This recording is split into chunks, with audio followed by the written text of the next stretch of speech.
Okay, our topic for today will be entitled Authority and Power Within You. So naniniwala ba kayo na authority and power within you? So ang ating katawan ay templo ng Diyos. So ang Diyos ay makapangyarihan sa lahat. So nandyan sa atin ang Panginoon sa loob natin. So bilang tunay na mga alagad ng Diyos, tayo ay binigyan ng kapangyarihan na tapakan ang mga ahas, mga lakdan. So ang mga tao mula pa ng likhain ang mundo, sinabi ng Panginoon in Genesis chapter 1 verse 26, sinabi ng Panginoon, and God said, let us make man in our image, after our likeness, and let them have dominion. Dominion. Ano ibig sabihin ng dominion? Ang ibig sabihin ng dominion is maghari. Meron kang authority. Kumbaga ikaw yung may otoridad. Dominion.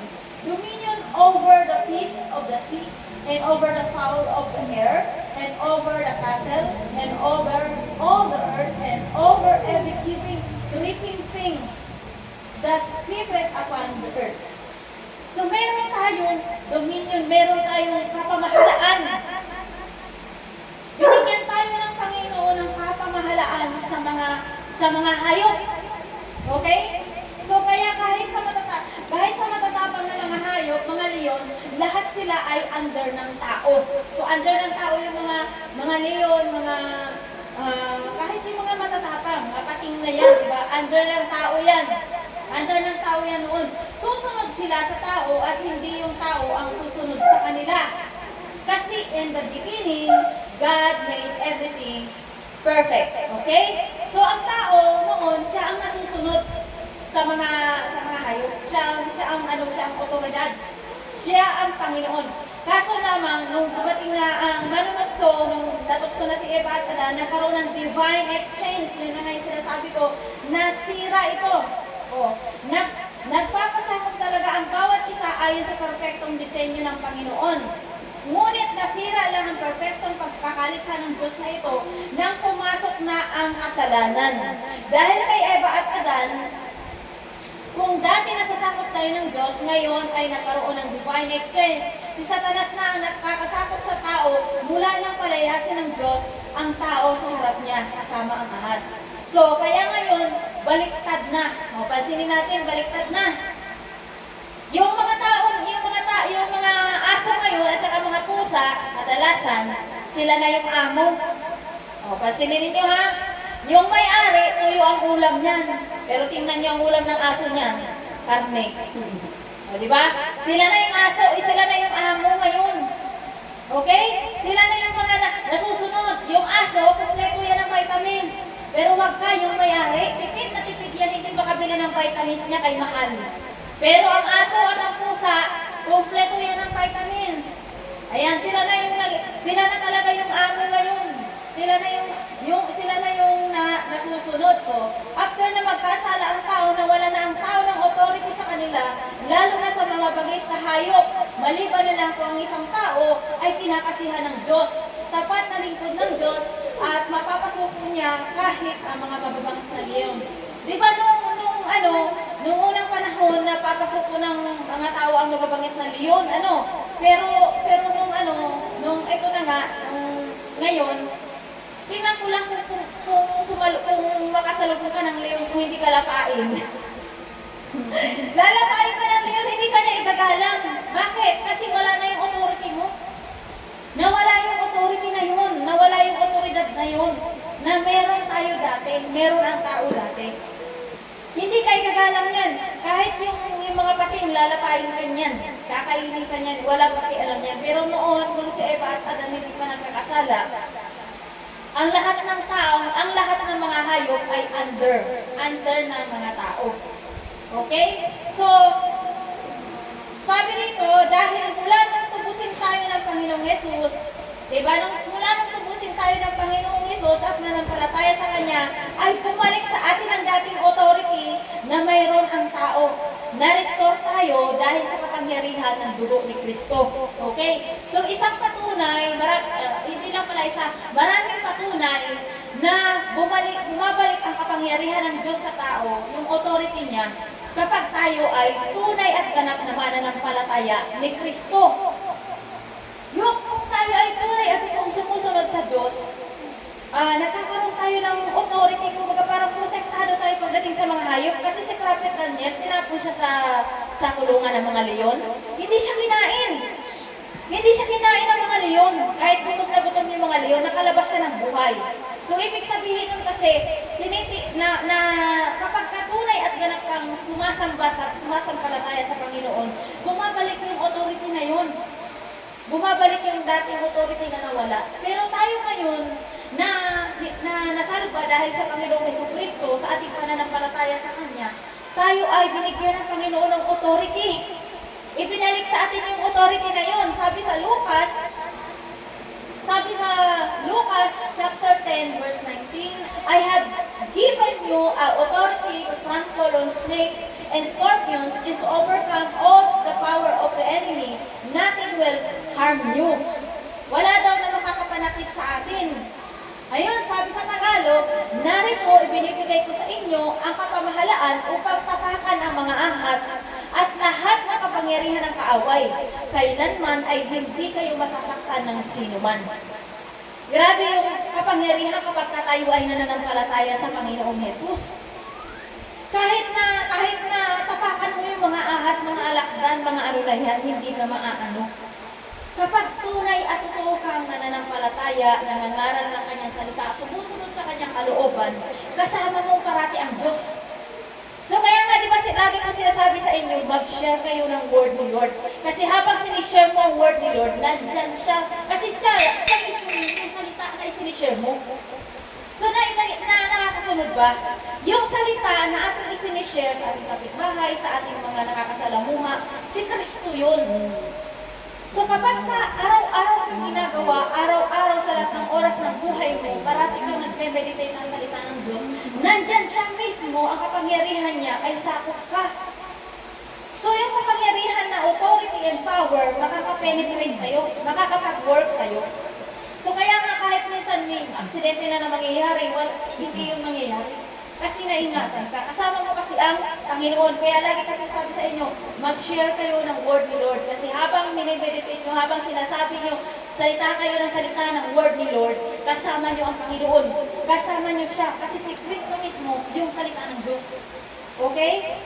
So sa passage na ito, nagsugo ang Panginoong Jesucristo ng 72 na katao na mga mananampalataya at tunay na tagasunod ni Kristo. So nagsugo siya ng mga mananampalataya upang mangalat sa iba't ibang lugar, upang ipangaral ang magandang balita at tunay nga nagpapagaling sila ng mga may sakit at nakakapagpalayas ng masasamang espiritu ang mga isinugo ni Jesus Christ. So, yung mga isinugo ni Jesus Christ, nakakapagpagaling ng mga sakit. Nagkaroon sila ng kapangyarihan. Kasi sinugo sila para mangaral. Tulad din natin sila, yung katulad nyo na mga sumusunod, bago pala na mga sumusunod, saan man kayo kukuha ng kapangyarihan para magpagaling ng mga may sakit? Di ba? Kaya nga sila nun, pagpapanoorin nila yung istorya niyan, anong sila, tuwang-tuwa sila, na kinukwento kay Jesus Christ na, grabe, pero ito, nakapagpalakad ako ng pilay, nakapagpaano ako ng bulag, yung mga ganun. Talagang excited sila. Sabi niya, kahit pinakasihan ng diablo, napalayas ko. Dahil nga, binigyan sila ng authority o kapangyarihan ng Panginoon para magpalayas ng mga ahas. Hindi lang yung physical na mga ahas, okay? So tumutukoy din ang mga ahas na yan at saka mga alakdan na yan. In spiritual speaking, spiritual realm, tumutukoy yan sa mga gawa ng kaaway sa ating buhay. Yung mga pakana ng kaaway, pakana ng diablo. Sabi niya, kasi kasama mo ang salita. So si Kristo ang salita. Habang ipinamumuhay mo at pinangangaral mo ang salita ng Diyos, ang mismong presensya ng Diyos ay buhay na buhay sa pagkatao mo. So sino ang makakatagal sa presensya ng Diyos? So kapag kasama mo ang presensya ng Diyos, kapag may masamang balak sa'yo, hindi sila makakatagal. Halimbawa, may gusto mag-hypnotize sa'yo. Gusto mo dahil na nasa iyo ang salita ng Diyos, parati mong bukang bibig ang salita ng Diyos, wala na yan. Naglalaho ang kapangyarihan yan. iwasan ka niyan at hindi ka kaya ma-hypnotize niyan. Kahit na yung mga kukulang na yan, naku, hindi yan tatalab sa'yo, babalik yan, magbuwelta sa kanila yan. Once na sinasabi mo ang salita ng Diyos, yung Bible verse, mga Bible verse na yan, kaya sabi sa inyo, magbasa kayo ng Bible. Kasi ano yan, makapangyarihan yan. Okay, basahin natin sa passage na ito sa mga gawa, chapter 28, verse 1 to 9. Ito ay naglalakbay dito si Pablo, kasama si Lucas, magkasama sila na naglakbay sa dagat. So yung dagat ay sobrang maalon. Tapos, munti ka na silang mamatay na lahat. Kasama niya dito yung mga nakakulong, mga preso. Papunta sila ng Roma. Kaso dumaan sila sa gilid ng dagat. Iyon, nasira yung barko nila, nagkalasag-lasag yung barko nila. Pero alang-alang kay Pablo, binuhay silang lahat ng Panginoon. Hindi napadpad sila dito sa pulo ng Malta. Diyan sila napadpad. Sabi dito sa verse 1, nang makaligtas na kami, nalaman namin ang pulong iyon ay tinatawag na Malta. Napakaganda ng ipinakita sa amin na mga taga-roon sapagkat nang bumagsak ang ulan at naging maginaw, nagsiga sila at pinasikaso kaming mabuti. Sabi dito sa verse 3, si Pablo naman namulot ng kahoy at nang mailagay ang mga iyon sa siga, mula roon lumabas ang isang ahas. Tinuklang nito at pinuluputan ang kamay ni Pablo. Okay. Sabi sa verse 4, nang makita ng mga taga-roon ang ahas na nakabitin sa kamay ni Pablo, nasabi nila sa isa't isa, naku, siguro'y mamamatay taong iyan. O, diba? Mamamatay taong iyan. Nakaligtas na siya sa dagat, ngunit hindi naman ipinahintulot ng langit na siya'y mabuhay pa. O, diba? Yung una nilang makita si Pablo, yung mga tao, ang ganda na nakikitungo nila, Pero nung nakita nila na kinagat na ng ahas si Pablo, na may nakaano ng ahas, akala nila, sinabi nila, hinusgahan na agad nila si Pablo, na kriminal si Pablo, okay? So, di ba, ganun yung mga tao, huhusgahan ka talaga kaagad. Okay? So, dito, si Lucas yung nagsulat niyan. Yan, gawa na yan. Siya ang nagsulat. So, nagsasalita siya dito, magkasama sila ni Pablo na naglalakbay. Okay? So, nakita natin yung normal na reaction nila. Okay? Yung normal na reaction ng mga tao, kapag nakita ka, huhusgahan ka nila, di ba? Halimbawa, nakita ka ng tao, ngayon ka lang niya nakita, hindi mo pa siya nakita sa buong buhay mo. Tapos bigla kayong nagkita, sasabihin sa'yo, kung maganda yung damit mo, ay siguro mayaman ko. Diba? Ganun, pakikitaan ka niya ng mabuti kasi baka mamaya hasindera ka. Tapos may gold ka pa, di ba? Ganun yung tao, magbasa kung ano ba ang Ganun yung mga makamundo, magtingin. So, syempre, di ba si Pablo, trinato nila ng maayos. Nung bagong dating, trinato nila ng maayos. Dahil akala nila, okay pa to, ganyan-ganyan, o baka may mahihita sila, o whatever. So, trinato nila ng maayos. Ganyan yung tao kapag nakita ka na medyo maganda ang damit nito, baka maampunan tayo ng kayamanan, baka mayaman ito. Pero maya-maya, kapag kinuwento mo yung buhay mo, halimbawa kinuwento mo itong buhay, ay, na mahirap lang kami, ganyan-ganyan. Tingnan mo, maglalahad sila sa'yo. Wala na yung sama na matitira dyan sa'yo, sa harap mo. Kasi ganun ang tao magsukat, di ba?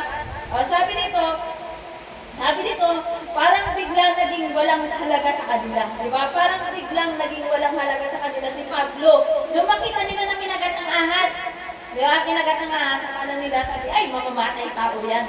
Nakahusga ka agad, di ba? Nakahusga ka agad. So, lagi kasi kulang ang tao. Yun, ang tao kasi pagka yung makita ka na baka may maitutulong sa atin yan, kaya pakisamahan natin. Di ba ganun yung tao? Baka mamaya mayaman yan, kailangan tratuhin mo yan ng maayos. Di ba? Ganon sa umpisa. Pero pag nalaman yung totoong buhay na mahirap ka lang pala, ayan, huhusgahan ka nila kagad. Ay, wala pala siyang silbi. So, ituloy natin. Sabi dito sa verse 5, subalit ipinagpaglamang ni Pablo sa apoy ang ahas at hindi siya na O, di ba nakita ninyo yung kapangyarihan ng Diyos? Ayun, hinihintay nilang mamaga si Pablo o kaya biglang mabuwal at mamatay, nang matagal na silang naghihintay at wala namang nangyayari sa kanya, nagbago sila ng akala. Siya'y isang Diyos, sabi nila. O, di ba? Di ba? Ang galing, ang lupit ng tao, makapanghusga, di ba? Nakatingin lang sila talaga sa'yo, depende lang talaga sa sitwasyon mo. Di ba, halimbawa, naikwento mo na sa kanila, ay, mahirap lang kami, sa totoo lang, marami na akong utang, ganyan. Kapag kayo, ikaw kwento mo na yung totoo mong buhay, kasi syempre, pag una ka palang nakilala ng isang tao, iisipin nila mayaman ka kasi medyo maganda yung damit mo, medyo maano, hindi ka pa nila husgahan, pero husgahan ka nila kapag layuan natin yan kasi baon pala yan sa utang, baka mamaya ay tayo ay madamay pa dyan, utangan pa tayo niyan. Pero pag nakita nila katulad ni Pablo, hindi siya na di ba? Hindi siya na ng ahas. O katulad natin na kahit nalugmok tayo tapos bigla tayo nakabangon, yung tao bigla na namang magiging mabait sa'yo. Ay, nakabangon siya, siguro ganyan. Pinagpala siya ng Panginoon. Ang tao ganun eh. Kapag may mahihita sa'yo ang tao, mabait na naman sila sa'yo. Hindi nga, tinawa sinabi ng mga tao, di ba, biblical, nang makita nila na si Pablo ay na ganyan, sinabi nila siya'y isang Diyos. Di ba, kanina kriminal. Kanina, kriminal ang tawag nila kay Pablo. So sa realidad ng buhay na ito, ang tao laging nag-aabang yan ng pagbagsak mo. Hindi naman lahat, katulad ng nangyari kay Pablo, nang makagat siya ng ahas, instead na manalangin, na wag naman sana siyang mapahamak, ay naghintay sila ng pagbagsak ni Pablo. Hindi ba? Di ba ganon? So legit na nangyayari ang ganitong senaryo sa ating buhay. Minsan kapag nasadlak tayo sa matinding dagat ng buhay, iilan lang ang tunay at genuine na naghahangad na sana'y makaraos tayo. Di ba? So totoo yan. Kapag ka naghihirap ka, matindi yung paghihirap mo, lalayuan ka ng mga tao. Iilan lang yung matitira dyan na nananalangin na sana makasurvive ka sa sitwasyon na pinagdadaanan mo.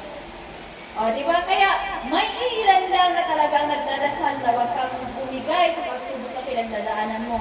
Ngunit pag nakita nilang umaangat ka na ulit, mag-iiba na naman sila ng pagtingin nila sa'yo. Hahanga sila sa'yo sa kakayahan mo. Okay? So bakit hindi tumalab kay Pablo yung kamandag ng ahas? Kasi sabi dito sa Bible, sabi sa Isaiah 54 verse 17, sabi din ng Panginoon, no weapon formed against you shall prosper, and every tongue which rises against you in judgment you shall condemn. This is the heritage of the servant of the Lord, and their righteousness is coming, says the Lord. Di ba sabi ng Panginoon, kaya hindi tinalaban ng kamandag sa Apostol Pablo, kasi sabi ng Diyos, no weapon formed against you shall prosper. Kasi si Pablo ay, si Pablo ay lingkod ng Diyos. Kaya kung tayo ay lingkod din ng Diyos, hindi tayo rin niyang tatalaban. Kung tunay tayo na lingkod ng Panginoon, na mabuhay ayon sa kalooban ng Diyos. Okay? Sabi dito, this is the heritage of the servant. Heritage means pangako ng Diyos that we are protected. Diba? Kasi natin si Propeta Daniel, hindi rin siya kinain ng leon, diba? We are protected by the Lord.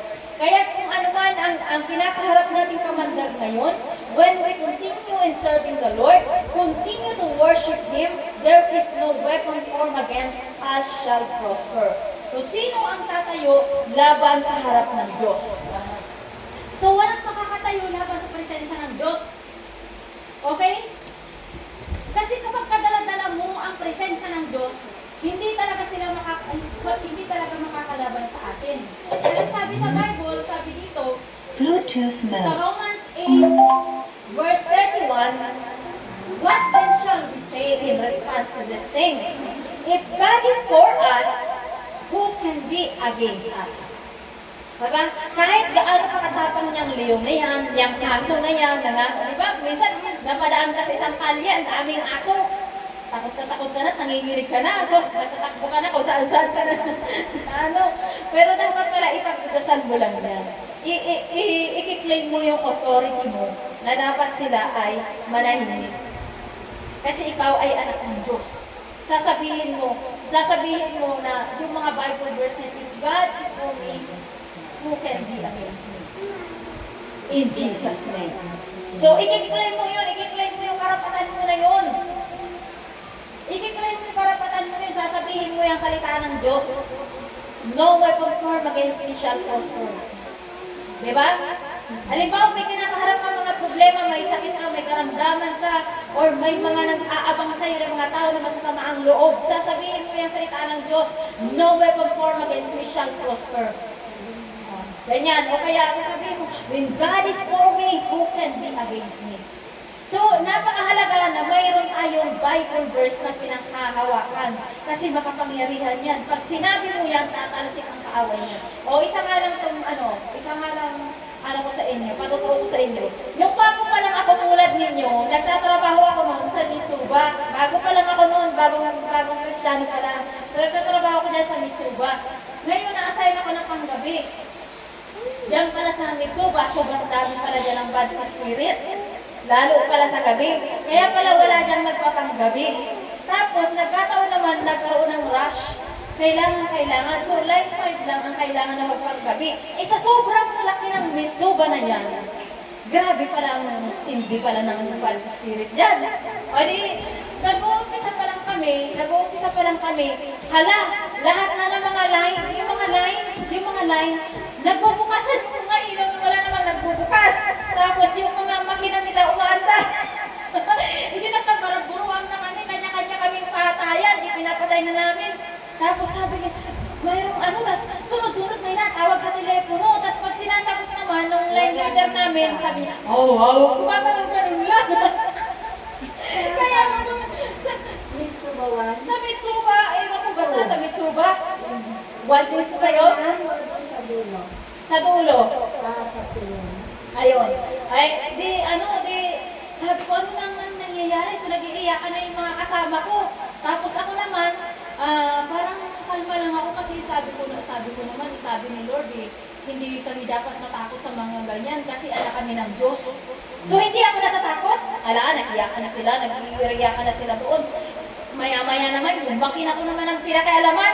Kumuha ko ng kasi siyempre stop na kasi wala nang material. Kumuha ko ng material kasi yung makina doon malalaki kasi lampas pa sa tao ng makina. Ayun ang ino-operate ko. Siyempre wala nakakaalam kung paano i-operate nun. Ako lang kasi ako yung naka-assign doon. So kukuha ko ng material para isalang doon. Hindi pa ako nakakaabot, dala-dala ko yung material ko. Umaandar na yung machine ko. May nakasalang ng material. Hala, tumatakbo na. Sabi ko, sino yung dito? Kung hindi ko naman doon sa mga tao, may kanya-kanya rin silang mga trabaho. Nandun din sila sa kanya-kanya nilang mga machine. Sabi niya, wala. Ayun na, nagsariya ka na, ayun na. Hindi na nagtrabaho, nagkurumpo na doon sa gilid. Tapos sabi ko, ay, totoo nga ito talaga. Meron talaga ako dito nararamdaman talagang something wrong sa akin. Alam mo paano ginawa ko? Pinagparalayas ko yung doon. Pinagano ko, Jesus name, lumayas kayo dito. Ganyan-ganyan. Huwag niyo kami pakialaman dito, ganyan-ganyan. Hanggang sa magdamag sila, hindi na sila trabaho, ako lang gumagawa. Ano na nangyayari yan sa inyo? Sabi niya, ayun, Lynn, tingnan mo, binuksan na naman yung oil doon sa kabila. Natulo na naman yung gripo ng oil. Ayun, sino ang tatakbo para pumatay? Sasama-sama. Ang tindi. Ginagawa talaga nila ang talagang may ginagawa talaga sila. Sabi ko, tindi ng bad spirit dito. Sabi ko, wala doon. oo, ang tindi ng bad spirit. Pero sa kantin kami. Pero doon ko talaga napatunayan na kapag ka pala nananampalataya ka at nilabanan mo yung takot mo, lalakas ka pala. Sabi ko, syempre, hindi dapat papalapit na ako dun sa machine ko kasi may nagpapatakbo Alam ko, hindi nakikita May nagpapaandar, may naggumagawa. O papalapit na ako dun, sabi ko, lumayas-layas ka dyan sa harapan ko sa pangalan ni Jesus. Sabi ko, wala kang karapatan dito. Sabi ko talaga sa kanya, oo. Tapos tinutuloy ko naman yung trabaho ko. Yung sa kabila na naman ang pinakaalaman niya, ikot na naman ang ikot. Kaya yung mga kasama ko sa trabaho, hindi na sila nagtrabaho. Alas 4 pa lang, tawag na silang tawag sa basta wala na kami na-output. Tapos mula noon, hindi na nagsiulit na magpapanggabi. Kasi ganun na yung naging report sa opisina. Makikita naman nila sa CCTV. May CCTV naman dun Kung ano pinagagagawa namin. Di ba tatakbo yung isa doon, magpapatay ng gripo kasi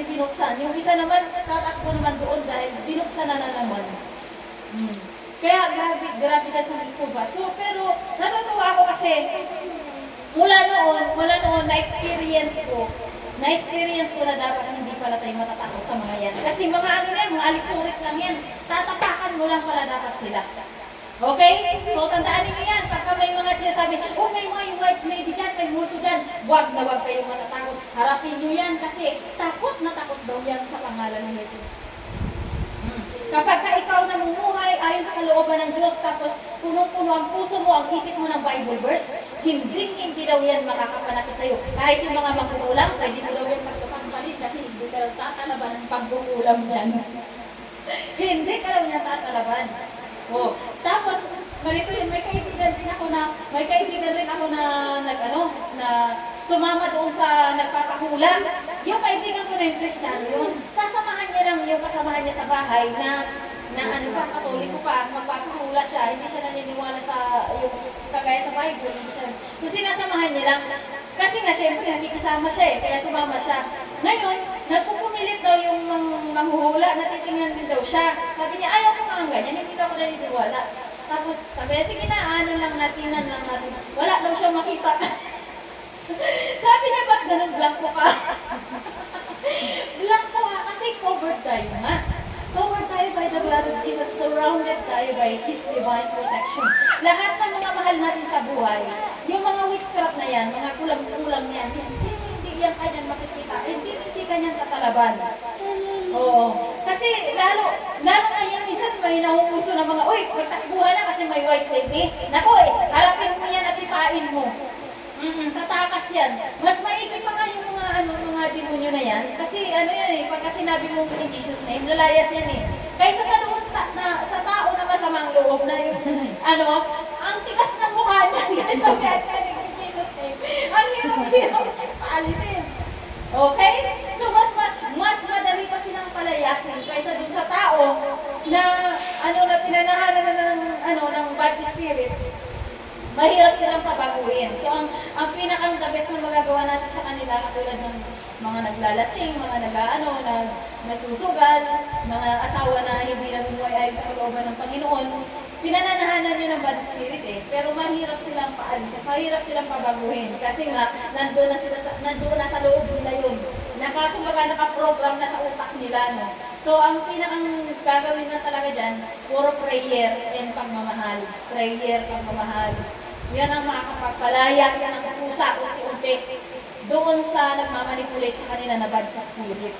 Pero yung mismong spirit talaga na bad spirit na hindi pa nananahan sa mga tao, nako, mabilis pa daw yan sa alas 4. Kitang-kita daw niyan pagka ikaw ay banal.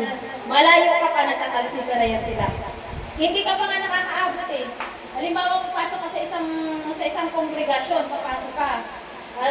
Tapos, kitang-kita daw yan, naliliwanag ang banal na espiritu sa'yo. Kasi mayroon akong mga napanood na ng testimony na mga miyembro ng satanista. Alam mo yung mga satanista na talaga sila, nag-worship sila kay Satanas. Tapos bigla silang may kaibigan din na nakaakay sa kanila sa Panginoong Jesucristo. Tapos nagbagong buhay sila. Nagbalik loob sa Panginoon. Nailigtas sila. Ayun na nagpapatotoo na sabi niya, alam mo ba ginagawa namin yun? Yung ganyan na nag-worship nga daw sila. Oras-oras daw sila halos nag-worship. Kay sabi ko, yan naman talaga yung mga Kristiyano, tamad na tamad mag-worship sa Lord. Kaya pala sila halos ang dami nilang naaakay na magpapakamatay. Yung marami silang naaakay, di ba? Tapos mga manluloko, mga mangre-rape, mga naaakay nila yun. Kasi nga maya pala sila nagdadasal, nag-worship sila sa Diyos nila. Ayun. Tapos alam mo yung sinabi niya na yung tao daw na lingkod ng Panginoon, malayo kaya nakikita na daw nila yung lakas. Yung lakas ng presensya. Sabi niya isang beses nga kami, nag-worship daw sila doon sa Diyos nila kay Satanas, nag-worship sila. Tapos, dumaan naman yung isang tao na banal. Hindi na lang sila makagalaw. Sabi niya, hindi na kami makagalaw. Kasi alam namin, dumaan siya. Nakita niyo kung gaano tayo, kung gaano natatakot ang kaaway sa atin kapag nananampalataya tayo sa Panginoon Jesus. Takot sila. Kaya yan mga spirit ng illnesses, spirit ng mga kahirapan, spirit na bad spirit yan eh. Spirit ng mga kahirapan, palayasin niyo yan sa buhay ninyo, palayasin natin yan. Palayasin natin yan. Kailangan natin i-activate yung ating karapatan. If God is for us, who can be against us? So dapat natin i-claim yung ating karapatan. Okay? So sabi dito sa verse 7, ang pinuno ng pulong iyon ay isang dagangalang Publio at malapit sa lugar na iyon ang kanyang lupain. Malugod niya kaming pinatuloy sa loob ng 3 araw. Ang ama ni Publio ay nagkaroon ng nakaratay noon dahil sa lagnat at disenterya. Kaya't ito'y dinalaw ni Pablo. Pagkatapos manalangin, pinatong ni Pablo ang kanyang kamay sa may sakit at ito'y gumaling. O, nakita nyo? Dahil sa nangyaring ito, nagdatingan ang mga tagaroong may karamdaman at silang lahat ay pinagaling din ni Pablo. So nakita ninyo kung gaano kamakapangyarihan ang tao na nananampalataya at naglilingkod sa Panginoon. Makapangyarihan, ipapatong mo lang yung kamay mo. Mananalangin ka lang. Bisan nga napapabuhay pa nila, nabubuhay pa nila yung patay. O, di ba, nabubuhay pa nila minsan yung patay. Di ba, sa kabila ng lahat, alam ni Pablo na pinag-isipan siya ng masama ng mga taga-roon, nang makagat siya ng ahas, alam niyang masama ang iniisip nila. Ngunit dahil hindi iyon ang naging dahilan upang hindi ni Pablo gawin ang kanyang misyon. Ang ipagpalaganap ang pag-ibig ng Diyos, pinagaling niya ang lahat ng may sakit dahil sa marahil ang ilan sa kanila ay kasama doon sa nagsabing siya ay kriminal. So nakita mo yung ginawa ni Pablo, kahit sinabihan siya ng kriminal siya, kahit masama yung iniisip sa kanya ng mga tao, pero hindi yung naging hadlang para hindi niya gawin ang misyon. Diba? Ang misyon ni Pablo ay ipalaganap ang pag-ibig ng Diyos sa lahat. Wala siyang pipiliin. O, di ba sa buhay natin, oy, hindi ko na yung tutulungan, yan yung nang maliit sa akin nung wala pa ako. O, di ba ganun tayo? O, bakit? Nasaan ka nung nag-a-apply ako? O, di ba? Kaya yung mga ano yun eh, mga pagbanat ng mga bakamundo pag-iisip. Okay? So, ganun tayo. Huwag na natin bakit yung mga nangihiram sa akin? Bakit nga saan ka nung nag-a-apply ako? Wala nga akong pamasahe, di ko pinahiram. Di ba? Nakita niyo yung ginawa ni Pablo? Kahit pinag-isipan siya ng masama, criminal siya. Pero lahat, wala siyang pinili. Lahat pinagaling niya. Okay? Dahil ang misyon ng isang Kristiyano ay ipalaganap ang pag-ibig ng Diyos sa lahat. Wala kang pipiliin. Sa lahat. Okay? Kahit na yung tao na hindi nagpahiram sa'yo, pag nagkaroon ka, pahiramin mo pa rin. Wag lang pag nakita mo ng abusado. Pag abusado na, wag na. So, ganun yun. Kapag kayo nakita mo naman na talagang kailangan, at alam mo naman, nakikita mo naman sa tao, na ipapaano naman sa'yo yan ang banal na spirit eh. Ililid ka naman niya kung sino talaga yung karapat-dapat eh. Kung itong tao ba ito kailangan mong anuhan, ganun. O, yun. Ililid ka naman yan. So, sa buhay natin, huwag natin ugaliin yung ganun na, oy, pag umasenso ako, manda sila sa akin. Maniwala ka sa akin, hindi ka aasenso. Kasi kanya yung mindset ko. Kailangan ang ating puso dapat nakaangkla sa layunin ng Panginoon para maganap yun. Halimbawa, Lord, ululuupin mo sana, gusto ko sana maging pagpapala rin sa iba. Alam mo yung ganun? Noon inihisap ko, Lord, gusto ko rin na magkaroon kami ng bahay para makita ng lahat, Panginoon, na tunay ka at dakila ka, na tunay ka totoo na nagpapala ka. O tingnan mo. Kasi may purpose eh. Pero kung yung pangarap mo ay para lang sa iyo at sa pamilya mo, hindi ko alam kung tutununin ng Diyos yun kasi walang purpose. Dapat may layunin for His glory. Hindi para sa ating glory, kundi para sa Panginoon. Halimbawa, Lord, gusto ko magkaroon ng trabaho para makatulong ako sa iba. Para makatulong ka sa iba, para sumikat ka. Diba? Dapat klaro yung layunin. So, Lord, na makatulong sa iba para maibahagi kita sa kanila. Para sila sila ay maligtas din. Upang hindi masayang ang iyong paghihirap sa krus ng Kalbaryo. Dapat iangka natin yung layunin. O bakit gusto mo umasenso ka sa negosyo mo? O ikaw, bakit gusto mo umasenso ka sa negosyo mo? Dapat iaangka mo yung layunin mo for His glory. Halimbawa, Lord, gusto ko magkaroon ng maraming customer. Kasi yung mga customer ko na yun, pwede ko silang sharean ng iyong salita ng Diyos. Diba? O, so mapagpapala yung negosyo mo. Kasi nandun ang Panginoon. Katulad kami, pag may bumibili ng ulam, siran mo na salita. Siran mo na silang lahat. Yun naman talaga ang ating purpose sa buhay na ito. O diba, habang sinishare mo ang salita ng Diyos, ang faith mo, habang sinishare mo yun, nagmamanifest naman ang kapangyarihan ng Panginoon sa buhay mo, sa pamilya mo. Oh. So wag na natin, tulanan natin si Pablo na kahit ang sama-sama ng tingin sa kanya, ang sama-sama na sinabi sa kanya, kinalimutan niya yun. Oh. Tingnan mo, pinagaling niya lahat kahit sa mga sabi sa kanya na kriminal. Pinagaling niya lahat. So ito yung dahilan kung bakit hindi tumalabay kay Pablo ang kamandang ng ahas. Okay? So dahil ang puso at isip niya ay nakatuon sa kanyang misyon. Tayo ba nakatuon sa ating misyon? Ang misyon natin ay maparangalan ng Diyos sa buhay na ito. O, bilang ina, gusto gagawin ko ang aking mga obligasyon sa aking mga anak para maparangalan ko ang Panginoon. Hindi yung parang, okay lang yan kasi obligasyon ko naman yun. Parang hanggang doon lang natatapos, wala ang Diyos. Dapat kasali parati ang Diyos. Dapat ang Diyos ang parating pundasyon kung ano ang ating mga ginagawa. Okay? Lahat ng ating ginagawa, dapat ang Diyos ang pundasyon. Dapat laging ang credit sa Panginoon. Kasi kapag ganun ang ginawa mo, magtatagumpay ka sa lahat ng gagawin mo. Kasi si Lord ang pundasyon mo eh. Okay? O, sa lahat ng ating mga ginagawa, lagi natin iisipin na maparangalan ng Diyos. Lord, sana matuwa ka sa ginagawa ko. Ano ba yung ginagawa mo sa buhay mo? O ano ba yung trabaho mo? Ano ba yung negosyo mo? Sa trabaho mo, pwede kang mag-share ng word ni Lord. Pwede kang magtrabaho habang naglilingkod. Pwede tayong mag-business habang naglilingkod. O, huwag natin kalilimutan. Pwede tayong maging nanay habang naglilingkod. O, pwede nating pagsabayin yan. So at least habang tayo nabubuhay dito sa mundo nito, hindi natin pinalimutan ang Diyos. Pinaglingkuran natin siya kahit tayo ay busy. O, gagawin natin kung saan tayo nilagay na field ng Panginoon, ibig sabihin, yun ang mission mo.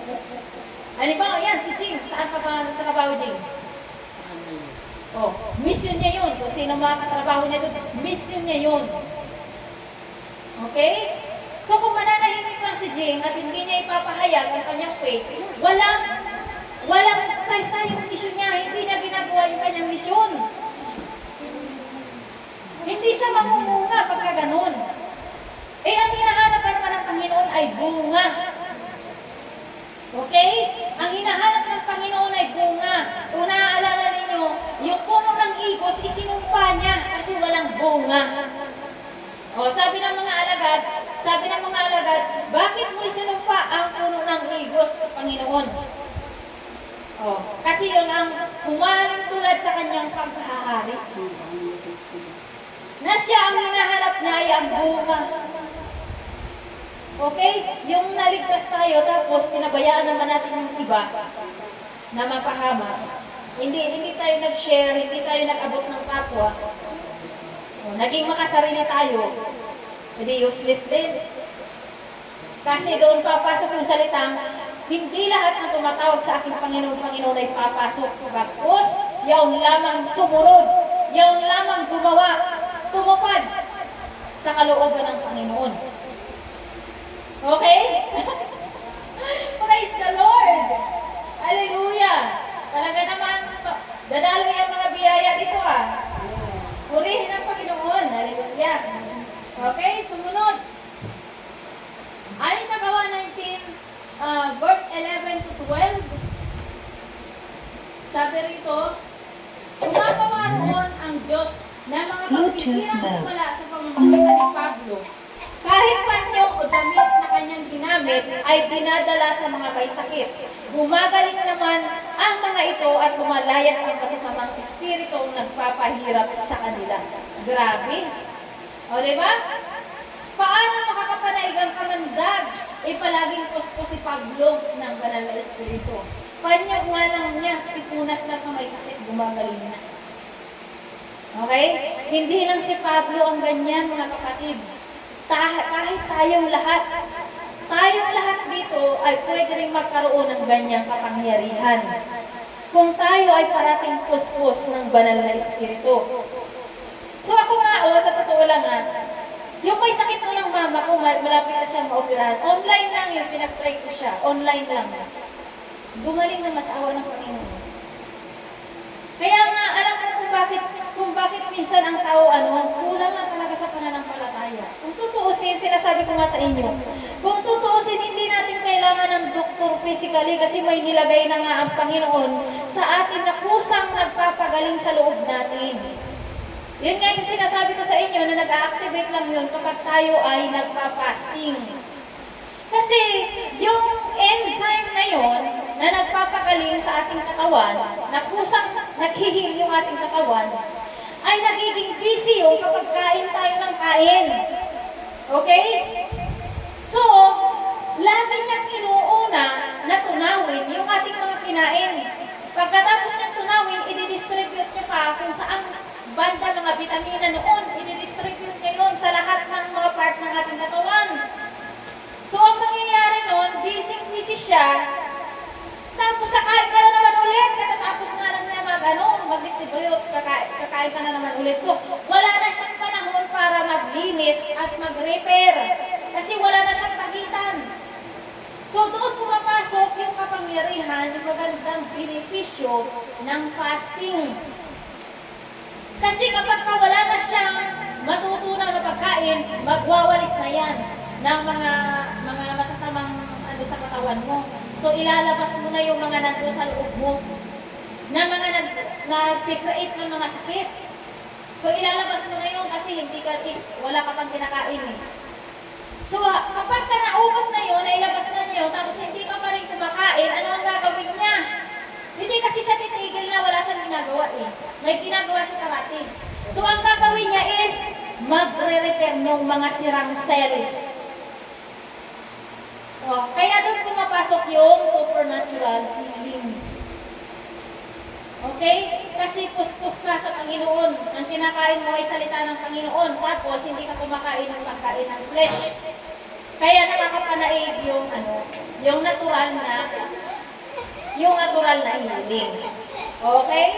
So nakita niyo kung gaano ka makapangyarihan ng gaano nag-manifest ang kapangyarihan ng Panginoon kay Pablo. Kasi sumunod si Pablo sa Panginoon. Sumunod siya sa Panginoon. So tayo, kailangan din natin sumunod sa Panginoon. Kaya kung anumang mga kamandag ang pinagdadaanan natin ngayon, be still. You have the power to overcome those things. God given us the authority to trample the enemy. Ayan, sabi ko, be still. You have the power to overcome those things. Okay? Be still. Ibig sabihin, manatili ka sa presensya ng Panginoon, sa kanyang mga salita. Ano pa? God given us the authority and power to trample the enemy. Okay? May kapangyarihan tayo. Kung i-claim lang natin. Okay? Ikaw, ano ang nagpapahirap sa iyo ngayon? Kamandag ba ng sakit? Cancer ba? O kamandag ng kahirapan sa finances? Kamandag ng kaguluhan sa pamilya? Broken relationship? Kamandag ba ng maling desisyon? Pagkabaon sa utang? Lahat ng mga yan ay gawa ng kaaway yan. Gawa ng kaaway yan. So ano ang ating dapat na gagawin? Ano ang ating dapat na gagawin? Activate your authority and power to trample the enemy through faith in Christ Jesus. Paano natin i-activate yung ating kapangyarihan? Paano natin i-activate? Through worship. Worship Him. constantly. Serve Him faithfully. Speak the word. Ano pa? Speak the word. Ano pa? Declare His promise. Ano pa? Pray without ceasing. Pray and pray and pray. Okay? Aalisin na natin yung paggawa ng kasalanan, pag-iisip ng mga problema. Ang lagi lang natin iisipin ay ang Panginoon. Mag-worship tayo, kumanta tayo, maghapon, magdamag, kasi bababa dyan ang presensya ng Panginoon.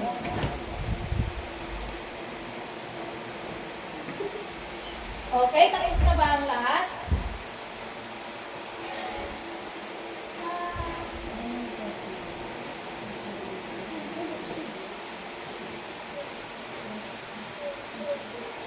Okay, tapos na ang bawat isa?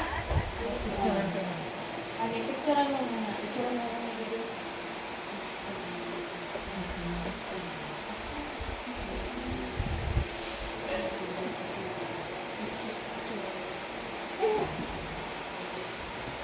Okay na? So, next na tayo. Dito na ako magtatapos. So, next na tayo sa, dumako naman tayo sa tithes and offering. Okay, dumako tayo sa ating tithes and offering. Oh, grabe, ano? Ang matuwid ay nagigiwan ng pamana hanggang sa kaapu-apuhan. At sa matuwid na uuwi ang naiipon ng isang makasalanan. Yung makasalanan, di ba, karamihan sa mga makasalanan na wala namang Diyos, ang yayaman nila, di ba? So, naniniwala ba kayo na pwede mo yung mapunta sa isang matuwid? Sabi ng Panginoon ang kayamanan ng makasalanan ay napupunta sa isang matuwid.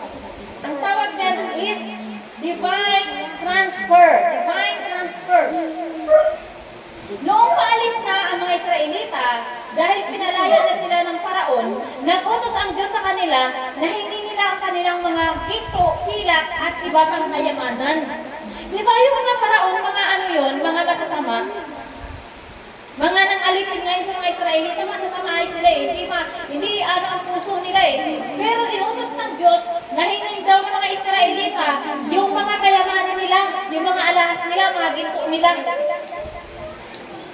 Tapos alam mo ba kung ano nangyari? Sabi nito sa Exodus, verse 12, ay chapter 12, verse 35 to 36, nooy nahingi na nila sa mga Ehipsyo ang mga alahas na pilak at ginto at mga damit, tulad ng iniutos sa kanila ni Moises.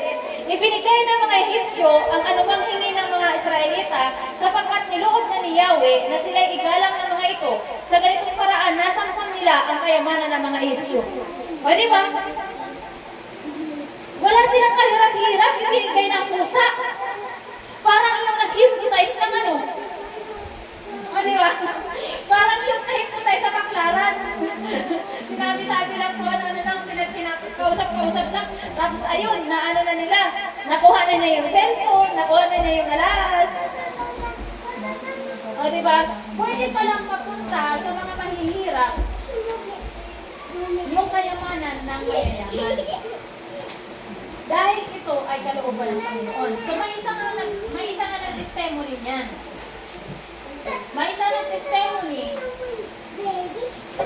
na tagasunod din siya ng Panginoon. So, nag-i-start pa lang siya sumunod sa kalooban ng Panginoon. So mayroon din nag-mentor sa kanya na sabi niya, magtiwala ka sa Panginoon. Kasi hirap na hirap sila sa buhay. Gipit na gipit talaga sila. As in talagang parang sabi na dumadaing siya sa Lord. Sabi naman nung nagme-mentor sa kanya, magtiwala ka sa salita ng Panginoon. Basta maglingkod ka lang, sumunod ka sa kalooban ng Diyos, at makikita mo magbabago rin isang araw ang buhay mo. Ano ang pinakang itinuturo niya dito? Kahit wala ka na, magbigay ka sa Panginoon. Para yun ay daluyan. So ang ginawa niya, nag-aano siya kasi dati hindi siya nag-o-offering eh. Hindi siya nag-o-offering. So meron din nag-aano sa kanya, nag-mentor sa kanya na yun ang pinakang daluyan. Yun ang pinakang daluyan. Yun nga sabi ko sa iyo, parang kumbahan, parang puso. Na hanggat hindi mo yan binubuhusan ng tubig, hindi lalabas yung tubig. So ang ginawa niya, sinunod niya yung nag-mentor sa kanya na Pastor 10. Tapos isang gabi, may sinabi sa kanya, parang nagkaroon na siya ng revelation kasi pag lumalim ka na sa Panginoon, magkakaroon ka ng revelation ng Holy Spirit. Sabi sa kanya ng Holy Spirit, pumunta ka sa ganitong address, mayroon doon ganitong number ng hotel, pindutin mo yung ganitong number, may numero na binigay sa kanya. Tapos sabi niya, papapasukin kaya ako doon, may mayayaman yun. Yung parang imposible, hindi ako nang papapasukin kasi mahirap lang ako, anong gagawin ko doon. Ganyan, sumupok lang siya, nagpasama siya sa asawa niya. Tapos pagpasok nila doon sa gwardiya, nakapasok naman sila. Sabi niya, wow, nakapasok sila kahit, di ba, kung tutusin, hindi sila makakapasok. Kasi, anong gagawin ko doon? Wala naman nagkipita sa'yo doon sa konto na yun. Konto yung pinapapuntahan. Maaaring isipin niya na baka nagkakamali lang ako, baka guni-guni ko lang yun. Kasi minsan, di ba, baka isipin ko, parang guni-guni ko lang yata yun. Pero nagpakasakali siya na tinig ng Diyos yung nagsasabi. Basta ang sabi sa kanya, sabihin mo, pumatok ka sa pinto, sabihin mo sa kanila, pinapapunta ka ng Panginoon. Yan daw ang sasabihin, pag pumatok, kakatok ka sa pinto, at sasabihin mo lang, na pinapapunta ka ng Panginoon. Eh, anong gagawin ko doon? Parang anong gagawin ko? Pag may nabukas, ano sasabihin ko? Basta ang sasabihin niya lang daw, pinapapunta ka ng Panginoon. Tapos pumunta na nakapunta na sila. Yung nakita na nila yung number na sinabi, klaro sa kanyang utak. So nagkatok na siya. Nanginginig pa nga daw sila eh. Hindi kasi, syempre, mamaya kung ano mabubukas dun sa kanila. Kasi hindi niya alam eh. Mayayaman yung lugar na yun eh. Tapos, bigla doon may nabukas, matanda babae, ang sungit. What are you doing here? Sabi niya, what are you doing here? Yung parang nang mamaliit, ganun. Tapos, sabi daw niya, pinapunta ako dito ng Panginoon. Ang sabi niya, magkatok daw ako dito at sabihin ko raw sa'yo na pinapunta ako dito ng Panginoon, nahimatay daw yung babae. Hindi pinagtulungan nila mag-asawa kasi nahimatay. Ayun pala ay na-shock siya. Kasi alam mo ba kung bakit? Nagdasal pala siya bago yung gabi na yun na kung totoo kang Diyos, patunayan mo sa akin. Kasi mamamatay na ako, wala akong kayamanan, wala akong pangamanan ng kayamanan ko. Patunayan mo sa akin sa totoo kang Diyos, may papupuntahin ka ditong tao at sasabihin mo na pinapunta dito. Di ba siyempre nahimasmasan na, kaya daw pala siya nahimatay, kinuwento na niya na ganun pala ang nangyari. Nasabi niya, hindi ko talaga akalain na mangyayari yung parang ano ka lang ba, paghamon-hamon lang pala niya kasi nga hindi siya naniniwala sa Diyos eh. Sabi niya, totoo kang Diyos, patunayan mo sa akin, sabi niya. Parang tinamak niya ba na hindi mangyayari yun, walang pupunta dito kasi hindi ka naman totoo. Kaya pala siya nahimatay kasi nagulat siya, may pumunta. Tapos ang nangyari, mamamatay na pala yung matandang yun. Kasi may maluba na siyang sakit. Ilang ano lang namatay, kanino napunta yung mga real-real. Hindi, kaano-ano na niya ba yung babae? Wala. Di ba, ang nangyari is divine transfer. So kaya wag nating malikitin yung ating sitwasyon na ganyan yung ating kalagayan ngayon. Hindi mo alam kung ano ang plano ng Diyos sa iyo. Napakaganda ng plano ng Diyos sa atin kapag tayo ay sumunod sa kalooban niya.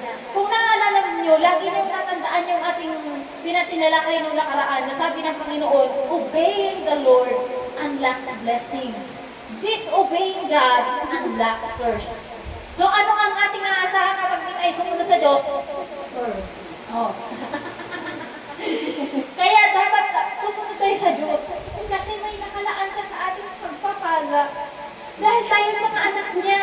Hindi niya kalooban yung talagang para tayo naghihikaw sa parang mga... Ano sabi dito? Ano sabi dito kung ano? Lucas 16 verse 10. Ang mapagkakatiwalaan sa maliit na bagay ay mapagkakatiwalaan din sa malaking bagay. Ang mandaraya sa maliit na bagay ay mandaraya rin sa malaking bagay. So paano tayo pagkakatiwalaan ng Panginoon sa malaking kayamanan kung sa maliit pa nga lang na halaga, hindi na tayo nagbibigay? Hirap tayong bitawan. Diba, pansinin ninyo, yung mga tao nga na madalas manlibre, yung mga madalas manlibre, madalas yan nabibless eh. Pero walang Diyos yan. O, di ba? Kasi yun ang law of nature. Yun ang law talaga. The more you give, the more the blessing. Mas matindi pa pagka sa Diyos mo yung ibigay. O, di ba? Mas matindi kung sa Diyos mo ibibigay. O, pansinin ninyo ha, yung mga masasamang milyonaryo na walang Panginoon, ang milyonaryo yan. Alam mo kung bakit yung mayaman yan? Kasi panay nag-donate yan sa mga charity. O, yung mga mayayaman na yan, mga atheists, nagdudunate yan sa mga charity, mga children, mga kung ano dyan ang mga charity, nagdudunate yan sila. Magaling yan sila mag-donate. Kaya lalo pang dumadami yung kayamanan nila. Kasi ngayon ang daanan ng kayamanan, kung ano-ano yung tinanim, kung pera ang tinanim, pera din ang aaninin mo. O, di ba? Yun nga, nagdudunate na sila sa hindi naman ano eh. Napagpapala sila. Eh, lalo pa kung sa Diyos nila ibinunit. Na siyang bukal ng grasya at magpapala. Dati, hindi ko rin yan alam. Magkano lang, hirap na hirap talaga akong nagtitauhan. Pero nung naunawaan ko naman, hindi ako nagpatalang sa asawa ko. Bahala ka dyan, wala kang alam. Basta ako, sige, ang bulit ko ng mga tindahan. Sa mga kung saan dyan ang tanim ang tawag dun eh. Sabi dito sa Malakias 3:10, sabi ng Panginoon, ang tanong mo na may, matuwid bang pagnakawan ng tao ang Diyos? Hindi. Ngunit pinagnanakawan ninyo ako, sabi ng Panginoon. Sa paanong paraan? Sa mga ikasampung bahagi at mga handog. Grabe, di ba? Isinumpa ko kayong lahat sapagkat ako'y pinagnanakawan ng buong bansa. Utos ba ng Panginoon na tayo magbigay sa kanyang templo? Utos niya.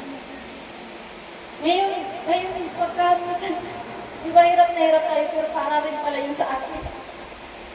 Nagbibigay ka sa Panginoon, akala mo malulugi ka, pero ikaw pala yung mabibless doon. Kasi nga, tutubo yun. Na parang halaman na tinanim. Tutubo, mamumunga, at lalago. Ayan, kaya mga kapatid, tayo ay magbigay sa Panginoon upang tayo ay mapagpala ng Diyos.